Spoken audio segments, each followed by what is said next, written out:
Uganda is becoming dangerously divided by politics. People who support the National Resistance Movement (NRM) increasingly look at the supporters of the National Unity Platform (NUP) as enemies, while some opposition supporters look at the NRM supporters with the same suspicion. Families, friends, communities, and even business can become divided simply because people support different political parties. This is wrong. Political disagreement should never become hatred between citizens, but we also have to be honest about why political tensions in Uganda have become so deep. It's not only enough to tell Ugandans to love one another, while ignoring the question of whether citizens genuinely believe that their votes determine who governs them. The question of the vote. In Uganda, opposition supporters have repeatedly alleged electoral manipulation. In the year 2020-21, I remember in the elections, Bobi Wine challenged President Yoweri Kaguta Museveni to have won victory and filed a petition at the Supreme Court alleging irregularities. He later withdrew that petition, saying that he had lost confidence in the judicial process. In 2026 election, the allegations became even more serious. Bobi Wine and NUP rejected the Electoral Commission results and alleged foul staffing, intimidation, and restriction on the opposition agents. I'm also concerned about the declaration of results form.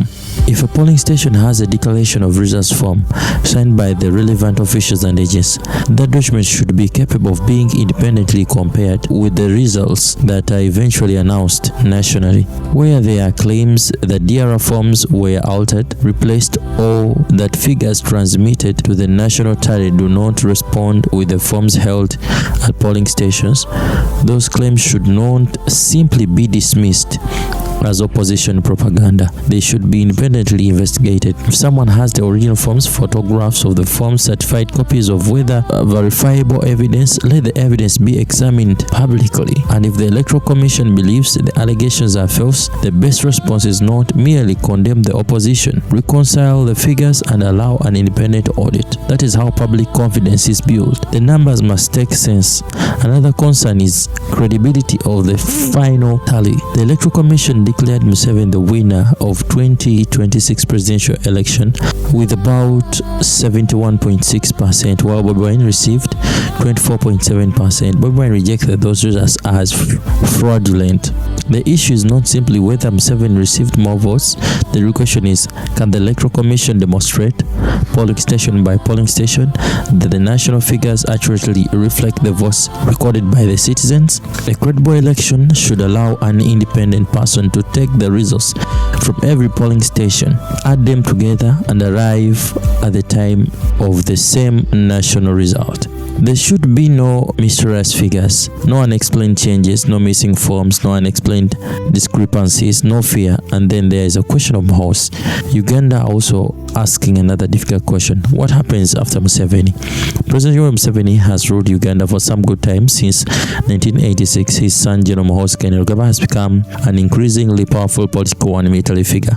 The Associated Press reported before the 2026 election that Muhoozi was widely viewed as a possible figure successor and that his influence extended deeply into Uganda political and military establishment. Reuters later reported that Muhoozi's influence had grown substantially and described him as a likely successor, while noting concerns about the possibility of the hereditary succession. There's nothing wrong with a president's son participating in politics.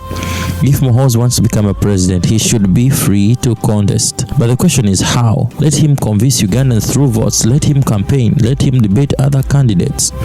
Let him win election that is transparent enough from even these opponents to accept the results. That would be legitimate. What Uganda should never accept is the political system in which power appears to move from father to son because of family connections, military influence, or control of state of institutions. Uganda is a republic, not a monarchy. Bobi Wine should also be allowed to compete politically.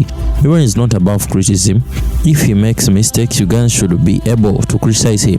But opposition leaders must be allowed to participate in politics without being treated as enemies of the state simply because they challenge the government. The situation surrounding Bobi Wine after 2026 election has raised serious concern internationally. Human Rights Watch reported that Museveni's declaration as a winner came amid repression, while the European Parliament later expressed concern about the attacks against Kyagulanyi and the NUP members. More recent, Le Monde reported allegations that Muhoozi had threatened his life and described his flight into exile following the election. These are allegations made by Bobi Wine and should be investigated rather than automatically accepted or dismissed. The same principle must apply to everyone. If Bobi Wine commits a crime, charge him in fair court. If Museveni government commits an abuse, investigate it. If Muhoozi threatens someone, investigate it. If an NUP supporter commits violence, prosecute them. If an NRM supporter commits violence, prosecute them. The law must not have a political party. America and Britain show another possibility of an example. The United States have experienced extremely bitter political divisions, but politically, when you happen to look, political competition does not automatically mean permanent war. After the 2020 United States presidential elections, Donald Trump refused to accept the results and made serious allegations about the election. The country went through a major political crisis, including the January 6, 2021 attack on the Capitol. Yet the constitution process continued and Joe Biden was inaugurated on January 20, 2021. Britain proves another example. In 2024, the Labour Party defeated the Conservative Party after 14 years of conservative-led government. Rishi Sunak accepted the election result and handed over power to Keir Starmer. The lesson is not that America or Britain are perfect. They are not. The lesson is that political power can change hands without the country changing its identity or citizens becoming enemies. So, how do we stop political hatred in Uganda? We must stop teaching Ugandans that the person supporting another party is their enemy. NRM supporters are Ugandans. NUP supporters are Ugandans. FDC supporters are Ugandans. People who support no political parties are Ugandans. We need an electoral commission whose independent is trusted by both government and opposition. We need transparent election. We need polling station results that can be independently verified. We need costs that citizens trust. We need security forces that protect citizens regardless of political affiliation. We need political leaders who condemn violence even when it is committed by their own supporters. And when we need a culture, for example, we need a culture where losing an election does not mean losing your business, your freedom, your safety, your dignity. Uganda belongs to all of us. We should be able to sit at the same table, and even when we vote differently, we should be able to attend the same church or mosque, trade in the same market, work in the same office, and live in the same neighborhood without asking one another which political party do you support. Before NRM, NUP, FDC, or any other political identity, there is something bigger. We are Ugandans. But unity cannot be built by telling citizens to forget their grievances.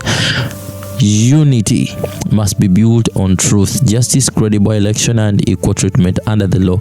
If the government wins genuinely free and transparent election, opposition supporters should accept it.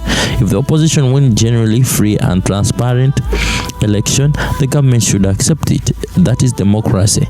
And if Muhoozi wants to lead Uganda one day, let the people decide. If Bobi Wine wants to lead Uganda, let the people decide. If any other person or any other Ugandan wants to lead Uganda, let the people decide. The president should come from the ballot box, not from the family, the military, the political intimidation, or something of a kind. Uganda does not need another generation of citizens fearing one another. We need a country where political competition ends at the ballot box and friendship, family, and national unity continue beyond it. Let us disagree politically without becoming enemies. Let us demand the truth without promoting violence. Let us defend our political rights without destroying our country. Uganda belongs to the people. For God and my country.